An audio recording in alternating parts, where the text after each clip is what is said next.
did a little late for Valentine's Day. Very sweet.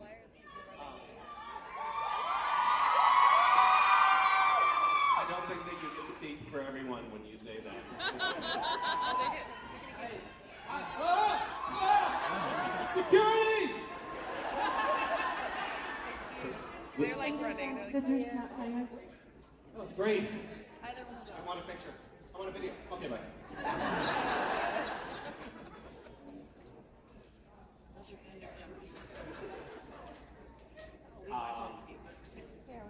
Oh my gosh, there's so many people looking at me. I don't know what to do up here. Take it off? I know that voice. Sorry. I always like to start the show off with a quick incest joke. Right crowd. Where's Rudy? Oh, the best part about Rudy is that I don't know if I mentioned this in the video. A lot of you probably haven't seen it, but we taxidermied a dead hamster, and it was a rush job. When you call a taxidermist and you say like, I need this stat. Yeah. They're like, well, there's a curing process. We have to tan the hide. It takes 2 months. And he said it was like sewing wet toilet paper. And Rudy's lips didn't hold together all. So it looks like an Evil Dead hamster. You know, it's just like hardly disintegrated. And to make that video, I went back over to our friend's house because we had given this to them. And I said, could I borrow Rudy? I just wanted to, tell the Rudy story. So I borrowed Rudy, and all of the skin of Rudy. So there's this little what's it called? The thing that it's sitting on? Pedestal, sort of. The pedestal under Rudy has all of this like little pile of dead skin. Oh God, damn. It's so vile. Anyway, I just wanted to share that too. I like to start off every show with an incest joke and then something about taxidermy. Is the dog okay? The dog is okay. That's good. As far as I know. Although, so we've pet sat 2 dogs in the last year, and in the first one they just said, just don't feed the dog chocolate or grapes or raisins, and then the kids fed the dog a bunch of grapes and raisins. Oh God. And we were apoplectic. We thought for sure the dog was going to die, and we were going to have to come up with some elaborate excuse. But it made it through just fine. So sometimes you can feed dogs grapes and raisins. Did you know that, by the way? I didn't know that dogs can't eat. Yes. All right. I feel like we're not totally on point right now, and I apologize for that. And then the other dog, the dog that we were recently sitting for, they said, dog is very sweet, obedient, but just don't let him out of the house because not good with cars, and we live on a busy road. And the family that dropped him off left, and I opened the door to take the compost out, and half an hour later I was like, hey, where's that dog? Oh my God. It was several blocks Why? away. Okay, enough about that. Are they just messing? I have other pet sitting stories. What can I tell you? Oh, I have one more story, and then I'll not stop telling stories. My daughter, I had a terrible night's sleep on Thursday night. I think I'm still adjusting from going from day shoots to night shoots and back again and losing your circadian rhythm. So I just couldn't sleep. I couldn't sleep. Finally, around 3 o'clock in the morning, I started drifting off. And that like just right before you fall asleep state. It's like, I remember thinking, fuck, finally. And then Mason goes, and threw up. That was it. There was no sleep that night. But in the morning, I was grumpy and had not slept at all. And I was making the kids breakfast. And West wakes up like a little fireball. He's just full of energy every morning, and it's so fucking annoying. right in Mason's face, like waving his hand in her face and laughing maniacally. And she was just like, please stop, please stop. And I said, Rust, please. She had a hard night. She was throwing up. Can you give her a little space? And he said, whoa, Dad, who taught you puppy dog eyes? Totally taking away any of my power at that moment. So frustrating. Okay, enough about my children and pets. Hi. Hello. How are you? I'm good, and you? I'm good, thank you. I actually just wanted to ask, now with the news of what's going on next season, is there any kind of project you're interested in maybe getting into? Well, I'm gonna sit down. Yeah. You know, it's funny because it's not funny, it's sad. This show's just been going on for so long that I think in part of my unconscious mind, I started to take it for granted. Like, it's just going on forever. And we all knew that it was gonna end at some point and that we had to end it at some point. But I hadn't really allowed myself to start thinking about what happens after Supernatural. And I still haven't done that. I'm still sort of processing and trying to take a 30,000-foot view and figure out, what do I really want to do when I grow up? If I grow up. And what? Okay. And so I am announcing my candidacy.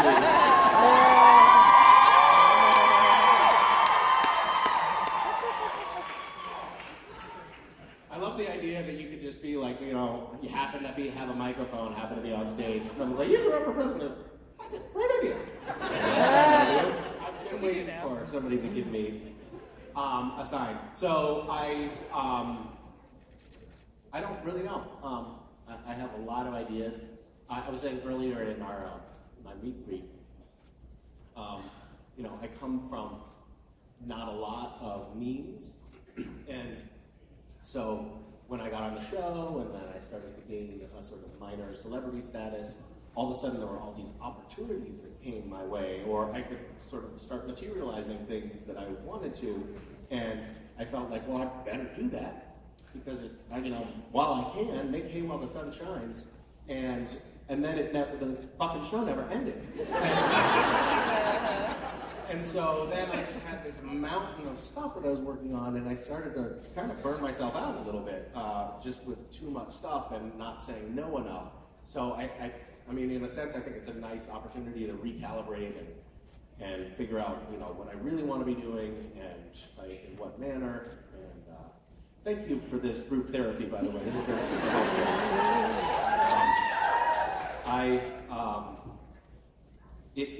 It's such an unusual phenomenon. The woman that was driving me over here from my hotel said, you know, what are you doing at the Rio? And I said, we're doing a fan convention. And she said, oh, is that Star Trek or the longest running show? And I said, yeah, it's that longer running show. And it's amazing to be a part of something that goes on for so long. There was a woman who came up for photos with her mother, and her mother said, I've been watching the show since before she was born. And it wasn't a girl, I mean, she was a woman. I mean, you know, she was 15 years old, but looked, you know, older. And it was really, it's just so amazing to see how much life has transpired since the inception of this show, and how much has become a part of the fabric of our psyches in the cast and crew. I know that we're all going to miss it, but we're all going to take it with us too when we go on to whatever the next thing is. Thank you so much. Thank you.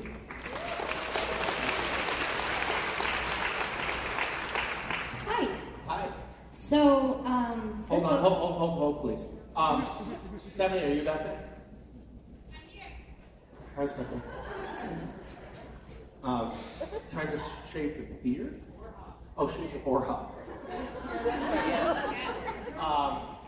This is Stephanie. She works on Supernatural. She happened to be here this weekend. So I'm going to do a show and tell with Stephanie. She asked me not to do this, by the way. Just to set the stage. Hi, hello. So tell us about yourself. Hello. I'm an odd set dresser on the show. I work the odd episodes. Been on the show since season 9. Are the episodes odd because you're working on them? They get weirder. I work odd numbers, so I work with the second AD, Kevin Parks, first AD, Kevin Parks, and then Deborah's is the second AD. So I alternate with a man named Greg Williams, so he does the even numbers. And what is it like to work on the set of Supernatural with such charming people such as Misha? You're welcome. As with everyone we work with, I think in the industry we're quite aware that situations like us on Supernatural do not happen often.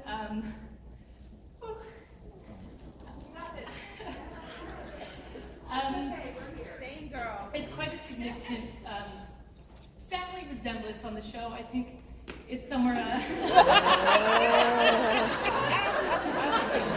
I need 50 of these, and I certainly needed them on the Friday when we got the message. I luckily was not at work the day that the crew was told. I didn't text it. Thank you. And I sobbed in bed all day. It has been an amazing journey to work with amazing people. And me. And sometimes when Misha's there, I guess. But it's amazing. It's amazing. It's not just what you see and what you hear online from fans. The people that you meet are the people we get to experience every day. They're always nice. They are always pleasant. They are always amazing people to work with. And that goes for the entire cast and crew. I'm very fortunate, as I'm sure we all know of everyone on the show. We are all very fortunate. And the show has been going on and given me a job, and so many people a job that we love every day because of the fans who watch it.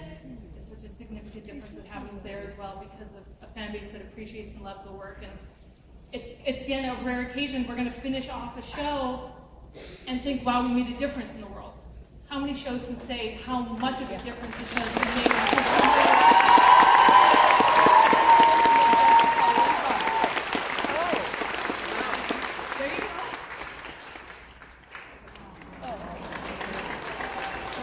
Thank you. Thank you for saying articulately what I was trying to say.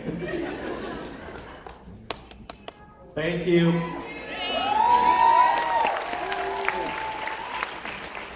Stephanie is so on it. Like, if this is a piece of set dressing, and someone moves it like that, she'll be like. I mean, you really don't miss anything. Thank you. Yes, thank you. We call her the ninja. Okay, I'm sorry. No. I so rudely interrupted you. Misha, this is your panel. It's fine. No, it's your panel. So this book is basically Dungeons and Dragons, but it's a supernatural version. Super rare. My question for you is, if you got to sit down and play, what kind of a character would you build, and what would the greatest strengths and weaknesses be?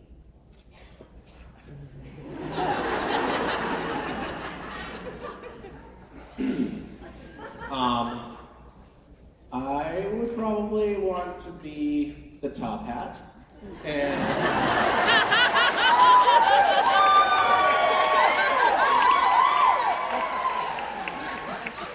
I would want 5 hotels on Boardwalk. Thank you. Thank you. Yeah. Hi.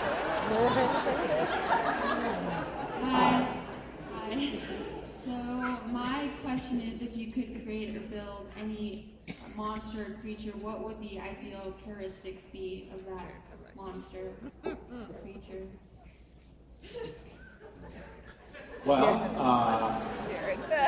Jared. when you say ideal, what do you mean? Like most terrifying? Like that would be the most powerful, like Scariest? yeah, Okay.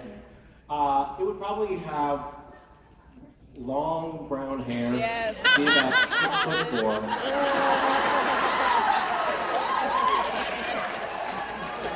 Often be found in plaid. And communicate with grunts. Thank you. Beautiful answer. Yeah. Hi. Hello. I was just wondering what your favorite music is. I like an eclectic mix of music, but I would say probably, I don't know, probably like Mason singing Katy Perry.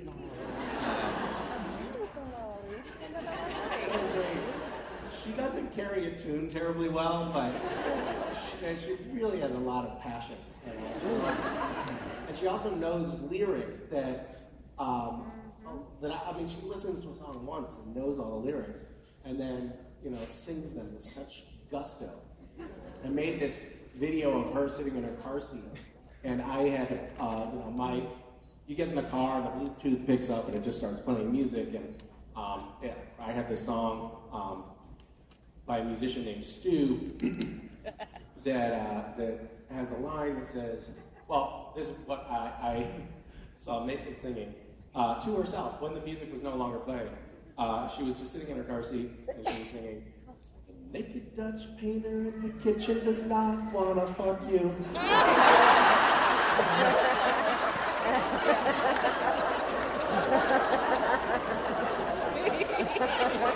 It was just one of those adorable little late toddler moments. Thank you. Thank you. Hello. Hi. So I want to ask a question about the 300 episode. You're super badass during the fight scene. Yes. So can you explain, or how many takes, or You mean how did they manage to make Misha look badass? What kind of special effects were employed? Obviously you're a badass, because I seen whenever y'all walked in, I'm like, oh my gosh, it's badass Cass, kick some ass, and then I was like, oh yes, kick Jensen's ass, kick. It was a bit of a revenge fantasy for me.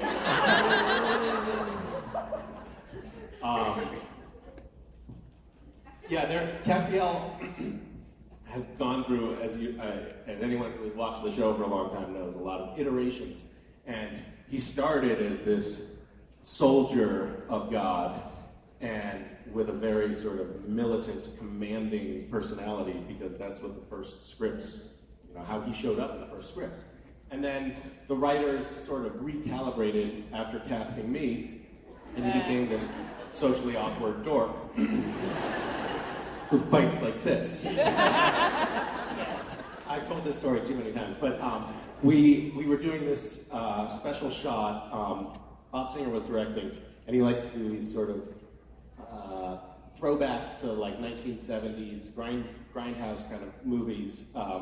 And one shot that he wanted is Jared was playing Gadriel at that point, and he walks in, and I punch him, but right into the lens. So you don't actually, you just see the fist coming toward the lens. And so we did the first take, and everybody at Video Village, which is the director and the script supervisor, and Jensen happened to be back there, everybody started laughing hysterically, and they were like, Misha, that was hilarious, that's so good. All right, for real this time, for real.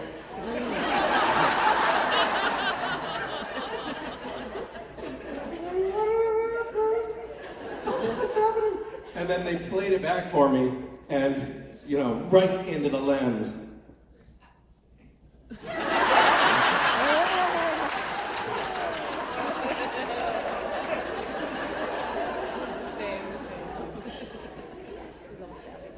But I think Cass had a good arc in this season. The first episode he shows up in, he walks in, there's a room full of demons, and he doesn't throw one punch before he's just tied up and left completely incapacitated for the rest of the episode.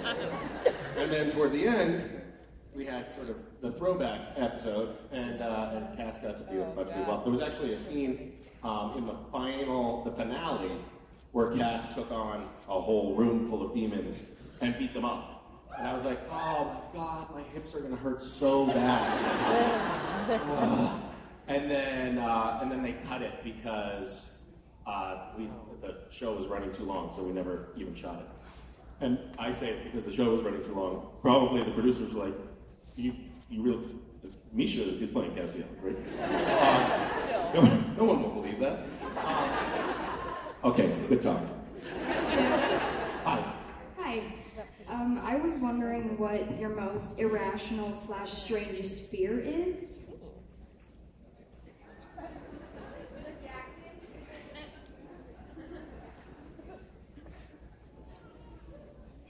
I would say 4 years ago, I would have said that Donald Trump becomes our president. But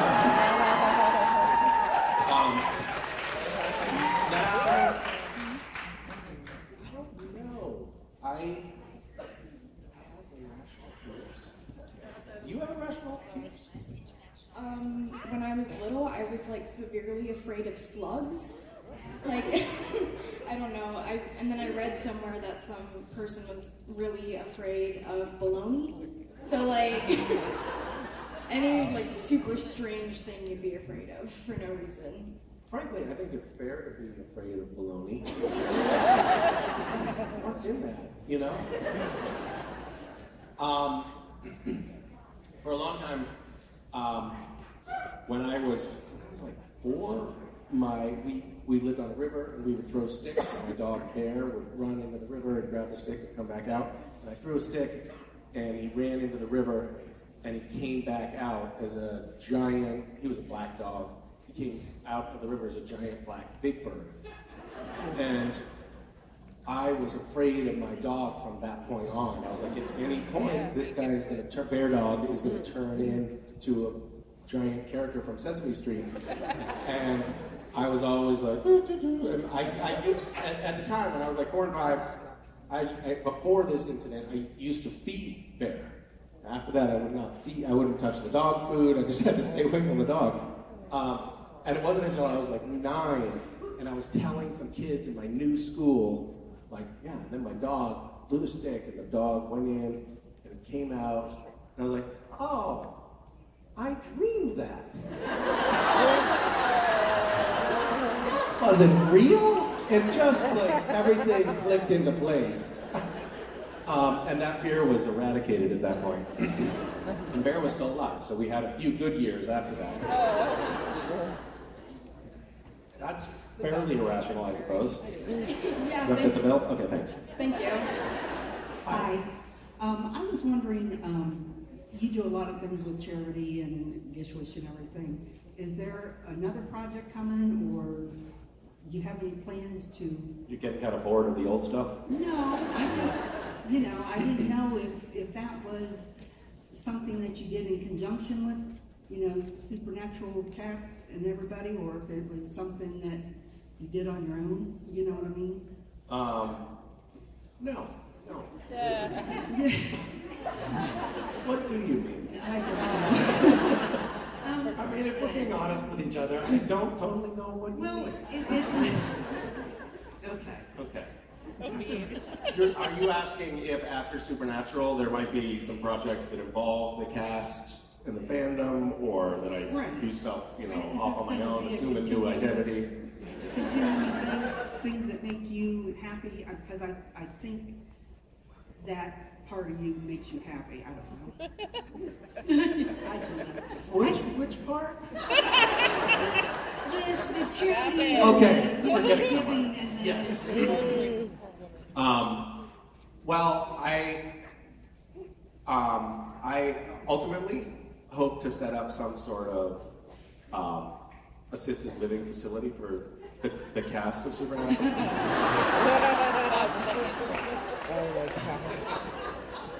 No one would work there. Sort of act of charity. And they can be cared for in their old age. All of the TVs will just play Supernatural. Yep. Every meal will have pie.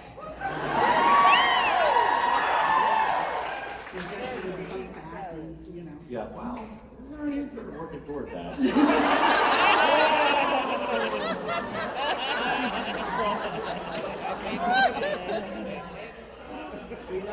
said that.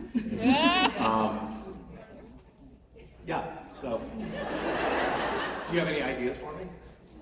No, I just, like I said, I think that the fundraising and the charity and stuff is something that you enjoy. I mean, I think that's something that, I know it's hard work and everything, but I think How do you know I don't just do it to make myself look good? just because I don't think so. I love that aspect of what this job has evolved into. You know, when I joined Supernatural, I had no idea that it was going to somehow have this ripple effect of being able to materialize or catalyze really cool acts of charity and fundraising, and nor did I have any idea that this whole fandom and this community would coalesce around the show, but also coalesce with its own identity as being a kind, generous, giving community. It's pretty remarkable, like, because that doesn't have anything to do with Supernatural. They're like, you know, those guys just run around shooting things, and you guys have really built up something that I think is so remarkable, and to have been able to be a part of that is incredibly gratifying. Yeah, so gratifying. Like, for me, I think that's half of the satisfaction of having been a part of this show is seeing that we as a community could do those things. So after the show and after the assisted living facility is built, I would love to find ways to keep doing things like that, and I'd love to also find ways to keep this community sort of, I don't know, like, you know, have family reunions and make it feel like just because the show that was, you know, the kindling that started the fire of this fandom is gone, doesn't mean that the fire can't, you know, continue to rage and potentially eradicate millions of acres of forestry. The metaphor ran away from me, I'm sorry. But yeah, thank you for asking. Hi, Misha. Childhood cancer.